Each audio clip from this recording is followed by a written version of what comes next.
diuji sebagai aparat penegak hukum.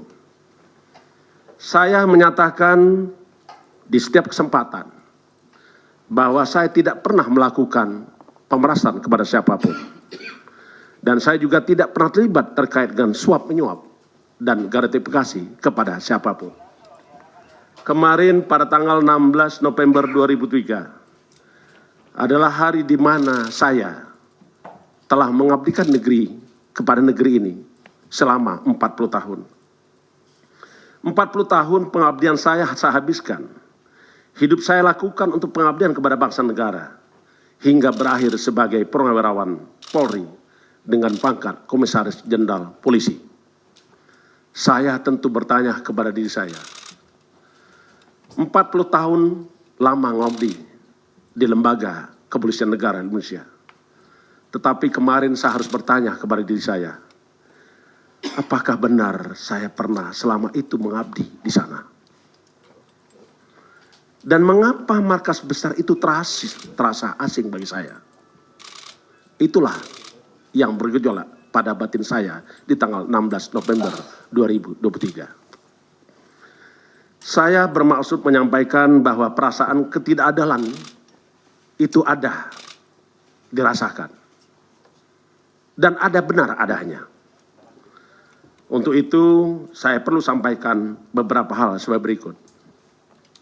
Pertama, saya mengikuti proses pemeriksaan pada tanggal 16 November 2023. Bukan dengan upaya mangkir. Karena saya sadar saya harus taat hukum. Rekan-rekan pahami bahwa kami dipanggil untuk diminta keterangan pada tanggal 8 November 2023. Tetapi di dalam waktu yang sama, saya juga harus melaksanakan tugas-tugas saya sebagai Ketua KPK, hadir di tengah masyarakat, epicentrum pemberantasan korupsi dari wilayah barat, yaitu Aceh. Sehingga saya harus berangkat ke Aceh. Itulah sejatinya bukan dengan upaya mangkir, tetapi itu adalah menyesuaikan berdasarkan pada agenda kerja lembaga KPK. Semua bersifat informatif dan semua dilakukan secara komunikatif. Tidak pernah ada jeda antara komunikasi dan informasi. Karena sesungguhnya staf Biro Hukum dan Korsub terus membangun komunikasi dengan para pihak penyidik. Yang kedua, saya hadir dan menuntaskannya, tetapi saya sungguh dikagetkan. Mengapa kendaraan pribadi saya tidak tahu keberadaannya. Dan saya melihat tidak saya temukan kendaraan tersebut. Sehingga seseorang menyampaikan kepada saya untuk meminjamkan mobil pribadinya kepada saya dan mengantar saya keluar dari tempat. Karena sesungguhnya saya ditunggu dalam kegiatan penting untuk menyelesaikan persoalan di KPK. Karena rekan-rekan paham bahwa pada hari itu KPK telah melakukan tantangan terhadap oknum dari pihak Kejaksaan Republik Indonesia. Jamwas dan Direktur Penyidikan telah hadir di KPK sampai sore hari. Saya kembali ke kantor untuk menemui rekan-rekan sejawat saya, sesama aparat penegak hukum dari Kejaksaan Republik Indonesia. Yang ketiga, padahal saya telah melaksanakan kewajiban dan memenuhi kebutuhan penyidik, termasuk juga telah memberikan keterangan sebagai saksi, sebagaimana apa yang saya lihat, apa yang saya dengar, dan apa juga yang saya alami, dan apa yang saya ketahui sendiri. Telah dikatakan dan telah saya sampaikan selengkap-lengkapnya, termasuk juga memenuhi permintaan penyidik terkait dengan permintaan dokumen LHKPN saya telah juga saya serahkan kepada penyidik melalui Biro Hukum. Keempat, saya dalam status sebagai warga negara Indonesia sungguh berharap seluruh proses pemeriksaan dilakukan dengan prinsip sebagaimana hukum yang berlaku. Tentulah kita menunggu keadilan. Tentulah juga kita berharap kepada seluruh anak bangsa untuk mengikuti dan mewujudkan nilai-nilai keadilan tersebut. Kelima, saya paham rekan-rekan media menunggu saat itu. Saya sadar rekan-rekan menunggu. Dengan kesadaran bahwa saya adalah pejabat publik, tetapi juga saya sebagai manusia. Terkadang saya butuh waktu untuk jeda, terutama di situasi yang begitu saya anggap situasi abnormal yang tidak bisa saya jelaskan saat ini.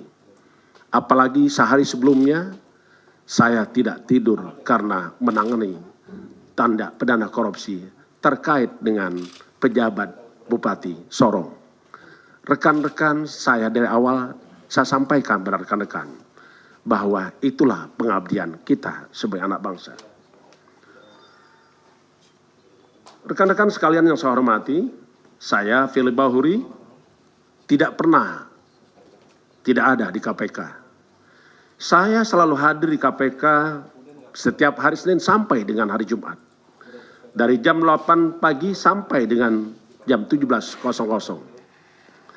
Sesuai dengan aturan jam kerja pegawai KPK. Dan lebih sering sampai malam hari. Dan tidak jarang bernasib seperti rekan-rekan wartawan yang berada di sini hingga waktu subuh. Seperti saat tangkap tangan pejabat Bupati Sorong, tanggal 13, 14, dan 15, 2023. Saya prinsipnya, dan kita semua sama-sama mendukung, bahwa peristiwa hukum haruslah terang benderang. Itulah cara pandang saya, yang saya dapatkan dari seluruh dosen saya, guru saya, para pakar hukum. Dan saya harus diposisikan sebagai penegak hukum. Dan selalu melihat bahwa cara kerja hukum itu secara terang benderang, di mana penegak hukum juga harus menghormati asas-asas penegakan hukum. Dan tidak boleh terjadi pelanggaran hukum itu sendiri. Kedelapan, saya juga ingin menyampaikan secara langsung bahwa saya telah mengikuti seluruh proses hukum yang berlangsung. Saya tidak peduli bahwa saya Purnawirawan Komisaris Jenderal Polisi, ataupun saya sebagai pimpinan lembaga negara Komisi Pemberantasan Korupsi, saya pertaruhkan untuk menjemput keadilan.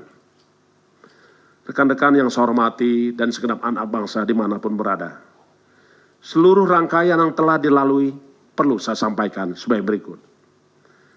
Kami menerima pemberita pada tanggal 9 Oktober 2023, penyidik Kepolisian Daerah Republik Metropolitan Jakarta Raya menerbitkan surat penyidikan dengan nomor SP Sidik 6715/10 Romawi /Res /3.3/2023 Ditkrimsus untuk melakukan penyidikan dugaan tindak pidana korupsi berupa pemerasan, gratifikasi, ataupun penerimaan hadiah yang dilakukan oleh pegawai negeri atau